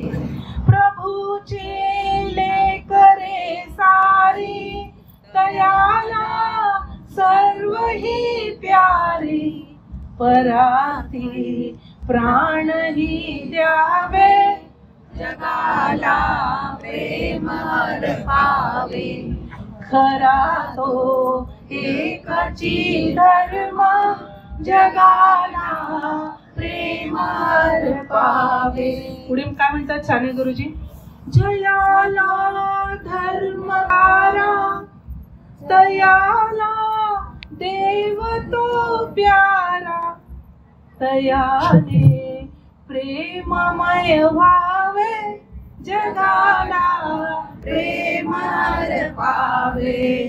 खरा तो एकची धर्म जगाला प्रेम पावे. असं जर का आपण प्रेम सगळ्यांना अर्पण केलं, दिलं. हो, असं म्हणतात विनोबा भावे आहेत ना, त्यांची आई म्हणायची, देतो तो देव, नीट ऐका, देतो तो देव, घेतो तो मानव आणि राखतो तो राक्षस. बघा तुम्हाला काय व्हायचंय. अशा प्रकारे तुमच्या ह्या लोणावळ्यामध्ये एक भक्त स्वामी म्हणाले की मला निसर्गरम्य परिसरामध्ये वास्तव्याला यायचंय, आणि परमपूज्य नाना करंदीकरांना जो दृष्टांत झाला त्याप्रमाणे त्यांनी या ठिकाणी हे स्वामी भवन निर्माण केले. आज ते निर्माण करून सुद्धा जवळपास 40 वर्ष झाले. आणि ज्या वेळेला हे स्वामी भवन तयार होत होतं त्यावेळेला परमपूज्य नाना महाराजांनी सगळ्या भक्तांना आवाहन केलं की आपण काय करा, श्री स्वामी समर्थ असं नाव लिहिलेल्या वह्या चिठ्ठ्या द्या. आणि 13 कोटीचा संकल्प केला परमपूज्य नानांनी. आणि काय आश्चर्य, थोड्याच दिवसामध्ये 13 कोटी नाही, 1 नाही, 2 नाही, 13 कोटी पण नाही, 24 कोटी जप तयार झाला. आणि त्या 24 कोटी जप लिहिलेले कागद म्हणता येणार नाही, ते सुंदर हस्ताक्षर मध्ये असलेले ते पवित्र सगळे ती ज्या वह्या होत्या ते सगळे तळघरे खाली, त्या मूर्तीच्या खाली त्यामध्ये त्या ठेवण्यात आल्या. आणि परमपूज्य नाना महाराजांना वयाच्या 41व्या वर्षी ज्या वेळेला त्यांनी हाक मारली, स्वामींना अर्थ हाक घातली, त्यावेळेला स्वामींनी सदैव त्यांना दर्शन दिलं. तर स्वामींनी जे दर्शन दिलं होतं ते हनुमंताच्या रूपात त्यांना दर्शन दिलं होतं. म्हणून स्वामी ते काय म्हणतात, पंचप्राण हे आतुर झाले करण्या तव आरती, सगुण रूपाने येऊन स्वामी स्वीकारा आरती. असं हे आरती त्यांनी लिहिलेली आहे. आणि त्यांनी सुंदर असं गुरुस्तवन सुद्धा दिलेलं आहे, स्वामी स्तवन लिहिलेलं आहे. नाही जन्म नाही नाम को नाही कुणी माता पिता प्रगटला अद्भुत असा. जेव्हा केव्हा पुढच्या वेळेला येण्याचा योग येईल त्यावेळेला त्यावर मी तुम्हाला अवश्य प्रवचना रूपी सेवेमधनं त्याविषयी सांगेन.